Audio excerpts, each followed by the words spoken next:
Thank you so much for joining us for the brown bag today. We have two speakers. The first will be Brendan Tallwalks, followed by Taylor Armstrong. To give you a little background about each one, Brendan graduated in 2011 from Furman University. After that, he jumped into doing research and some teaching as well before going to grad school for ecology and evolution at Florida State University. To tell you a little bit more about Taylor, she graduated from the University of South Carolina with a bachelor's in biology in 2013, and then went on to VIMS for graduate school to study marine science, graduating this year.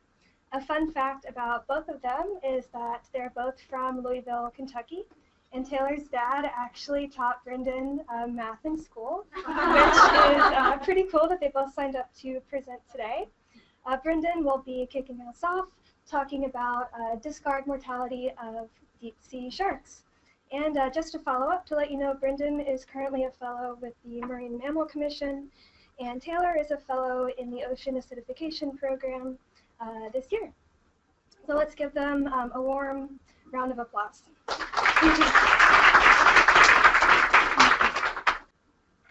So I'll be talking about just a small part of my master's thesis to hopefully be published soon with my co-authors Juliet Smith, Marta Sanderson, Dina Erdner, James McClelland, Don Anderson, and Chris Gobler.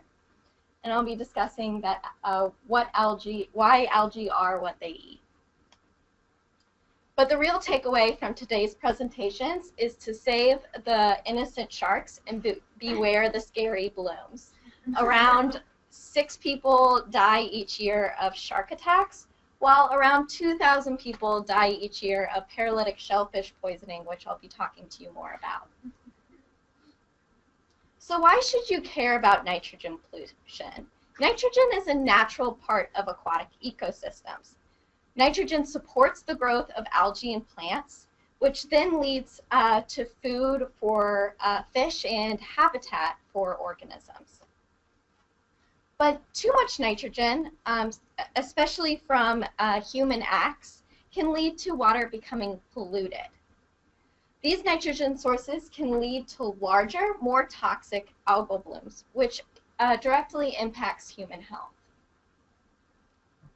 So the goal of my project was to identify how different nitrogen chemical forms can affect the growth and toxicity of a marine dinoflagellate, and if the isotope ratio can be used to identify the nitrogen source that the algae is taking up. So the species that I was studying was Alexandrium catenella, previously known as Alexandrium fundiens, which is found in the northeast part of the United States and produces this potent neurotoxin, Saxitoxin. Saxitoxin causes paralytic shellfish poisoning. And the way we get paralytic shellfish poisoning is exactly like what the name sounds. The dinoflagellates, the algae in the water, get filtered out by the shellfish, and then when we eat the shellfish, we are exposed to the toxin. The clinical effects are almost immediate. Within 30 minutes to 3 hours of eating the shellfish, we can have symptoms of tingling of the lips and the mouth, and then, or the lips and the face, then muscle paralysis and gastrointestinal problems. And if the dose is high enough, it can cause death by respiratory failure. These paralytic shellfish poisoning blooms actually are a huge, large economic, have a huge, large economic impact on the United States. For instance, in 2005 alone, the coasts from Massachusetts to Maine were closed to shellfish landings, and this caused $18 million in direct costs, and it was closed from April to August. Paralytic shellfish poisoning toxins have increased significantly throughout the world since the 1970s. This is partially due to increased monitoring from ballast water movement and movement of shellfish seeding, and movement with storm events and increased temperature, etc. But the main one I will be talking about today is this increase in coastline development, which leads to nitrogen pollution, which can fuel these algal blooms. So like I've said before, nitrogen can come from natural sources and anthropogenic human-causing sources. And these different nitrogen sources, wastewater treatment, urban, farming, can have a strong impact on the dominant species of algae. So is it toxic, is it not? The density of the algae and the toxicity of the algal bloom. And this is really important for management purposes because if it's human caused, then potentially if we get rid of that human nutrient pollution source, then maybe we can get rid of the bloom.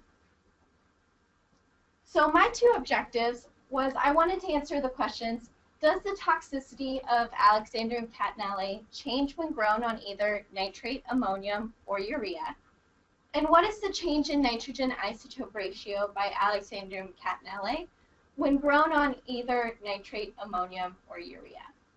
But we'll be focusing on the first one for now. So what can increase the toxicity of the shellfish? Well, you can increase the density of the algal bloom. So our larger algal bloom will end with more toxins in the shellfish. The duration of the algal bloom, so the longer the algal bloom is, the longer the shellfish is exposed to the toxin, as well as the toxicity of each algal cell. So within the algal cell, you can have a higher amount of saxitoxin, a higher amount of those molecules, and that increases the toxin content. Or you can have different types of toxin. You can change the toxin composition, which can impact the toxicity. So, so for toxin composition, saxitoxin has 27 congeners. These are the most of the major congeners, and they all have the same tricyclic core, but they can change in 4 different R groups. And these changes can impact the toxicity. So saxitoxin is the most toxic form, and then you can have less toxic forms like C1, C2, which are 1/10 of the toxicity. So during heat degradation, these less toxic molecules can actually turn into the more toxic molecules. And this really stresses the importance of toxin composition. So I took 4 samples of 10 million cells each, and I heated those samples at 110 degrees Celsius and sampled over time for 30 hours. And I found that over time, the total saxitoxin equivalent, so the total toxicity in my sample actually increased while the toxin content overall decreased. And so if you thought you could get rid of the toxin by just cooking your shellfish, think again. You'd have to cook it for over 30 hours at 110 degrees Celsius. It would not taste very good. So, does the toxicity in Alexandrium catenellate change when grown on either nitrate, ammonium, or urea? To get at this question, I took 2 different strains of Alexandrium catenellate, one from the Western Gulf of Maine and one from the Knauss Marsh system, and I gave them either nitrate, ammonium, or urea and let them grow. So does the nitrogen chemical form affect growth rates? So here is my, on the left is my Gulf of Maine strain, and on my right is my Knauss Marsh strain, and it's cells per milliliter over time. So how much is it growing? Red is ammonium, blue is nitrate, and green is urea. And overall, I found a slight difference in growth rates between my 2 strains of Alexandrium catenellate, but not within the strains. So when grown on either nitrate, ammonium, or urea, growth rates were pretty similar. And the implications of this are that the density of the bloom most likely will not change based on the nitrogen chemical form available. So you won't have larger Alexandrium catenellate blooms based on the nitrogen form available. Does the toxin composition change with growth on the different nitrogen chemical forms? So here we have my 2 strains again, grown on each of the nitrogen forms, and the toxin composition on the y-axis of these different toxin congeners. And you can see there's a difference between strains, but within the strains, they're very similar. So the toxin composition stayed the same when grown on each of the nitrogen chemical forms. But how do the nitrogen sources affect toxin content? So I have toxin content in femtomoles per cell on the y-axis, so how much toxin per cell. And I actually found for both my Nauset Marsh and Gulf of Maine strain, the cells grown on ammonium had a higher toxin per cell than those grown on urea. And the future implications of this are that areas that my cells are grown on ammonium, this could pose a higher human health risk because the shellfish could potentially be getting more toxin. So for my second objective, what is the change in nitrogen isotope ratio by Alexandrium catenella when grown on each of these forms? So for nitrogen isotope ratios, so nitrogen can come in 2 stable isotope forms. So in nitrogen 14, which you would expect to see on the periodic table, has 7 protons, 7 neutrons. And then nitrogen 15 has 7 protons but 8 neutrons. So it's slightly heavier, but both are both are nitrogen. So these are always put in terms of delta, so the ratio of N15 to N14 in a sample. So so your human sources, like human waste and sewage, actually have a higher ratio of N15 to N14 than natural sources. So you could potentially use nitrogen isotope ratios in order to identify which source the cells are taking up. Is it human-induced, or is it a natural source of nitrogen available? And this happens because of nitrogen isotope fractionation, the process causing the change in values between products and reactants. So my cells actually can take up nitrogen 14 at a faster rate than nitrogen 15. So there's going to be a slight difference when they're using the nitrogen source between the nitrogen in the water body and the nitrogen in my cell. But I really want these, in order to identify what source is fueling the bloom, I need these to be very similar. So I'm expecting a change, but I don't want that change to be too large. So what if the change in nitrogen isotope ratio from source to my dinoflagellate is too large? Say I have a source from an animal waste product in the environment, and it has a high N15 to N14 isotope ratio. But then when it gets taken up by my cells, it takes up more of that N14, and it suddenly looks like a fertilizer source. And so then I would falsely identify the source that the cells are taking up as a fertilizer source. So I could not use the nitrogen isotope ratio to identify the source.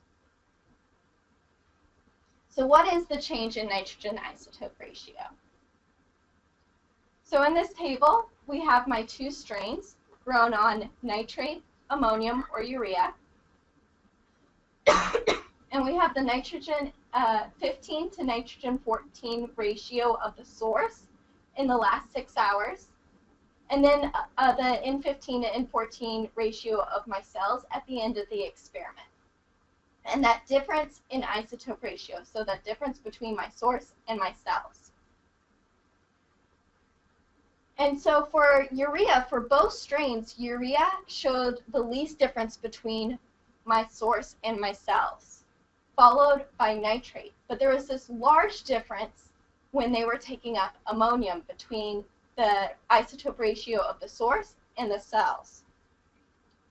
So really this means that the N15 to N14 ratio within my cells could be used in nitrate or urea-rich environments to identify which source is being taken up by the cells. But it could misleadingly look like an alternative source when utilizing ammonium. So my overall conclusions were that all nitrogen forms are not equal to the cells. There is higher cellular toxicity when grown on ammonium versus urea, and the nitrogen isotope ratio could be used as an identifier of the nitrogen source being taken up in urea and nitrate environments, but not in ammonium environments. And remember, save the sharks, beware the blooms. And I'd like to thank my funding sources, NSF and FIMS, and my co-authors on the paper. We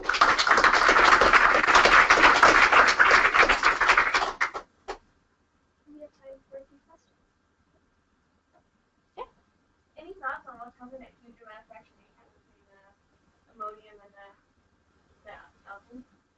You know, you would expect, other studies have found that same large fractionation in like coccolithophores and diatoms. No one's studied it in dinoflagellates, but so I was expecting to see that large difference in ammonium, but in theory you would expect ammonium to be less because they actually preferentially utilize ammonium when given all three forms, and that's in the best state for it to be taken up into the cells. So they actually transform nitrate and urea into ammonium before they can use it for other processes within the cell. So you would think within each of those steps there would be more fractionation, but that's not the case.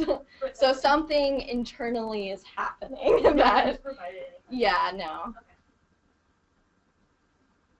Okay. So are there any management implications of the findings that came up with? Yeah, so the major goal was actually to produce, to use the toxin that they produce, Saxitoxin, as like a compound-specific tracer, so you wouldn't have to just sample all the particulate organic matter in the sample. So we're hoping to get those samples out and running and see if you can use Saxitoxin to identify if it's human-induced or natural. But in practice, you can actually use different, like this was kind of an example I used in my defense, where I used a model that you can get off of EPA, ISO error model, and I put in my isotopes, my nitrogen isotopes of the two sources, nitrate and urea, when my samples were taking up both in a different experiment, and the value of the substrate. And I actually used the isotope fractionation found in this study to identify which source they were taking up the most. So before using my isotope fractionation, you would think they're taking up more urea, but then after you consider the difference in isotope ratio, it actually turned out they were taking up more nitrate. So you can use these numbers to factor in, okay, well, if they are taking up nitrate, they're not actually going to look like the source completely. They're going to look like, instead of 12.7, they're going to look like 10. And you can consider that into your models to get a more accurate prediction. So I think that's the biggest use. Yeah. So knowing, ammonium that makes the toxicity higher, knowing that, are there any management actions you can think of that would reduce the amount of that nitrogen source in a water body to toxicity? Yeah, so it's hard because so for fertilizer use, people tend to be moving to urea fertilizers, where I showed in my study that could lead to less toxic blooms. But also studies have found that urea tends to be correlated with these toxic blooms. So like Glibert actually showed a study where during some salmon farms, during these salmon farms, whenever there was urea in the environment, was the only time that these dinoflagellate blooms showed up. There was always algae in the water, but dinoflagellate. So for some reason, you have to factor in what the other algae can use. Do dinoflagellates use urea better than other algal sources? So are you going to actually... Yeah, so there's other things in play here. I don't want to say, like, go use urea fertilizer instead of ammonia fertilizer, but yeah. Thank you.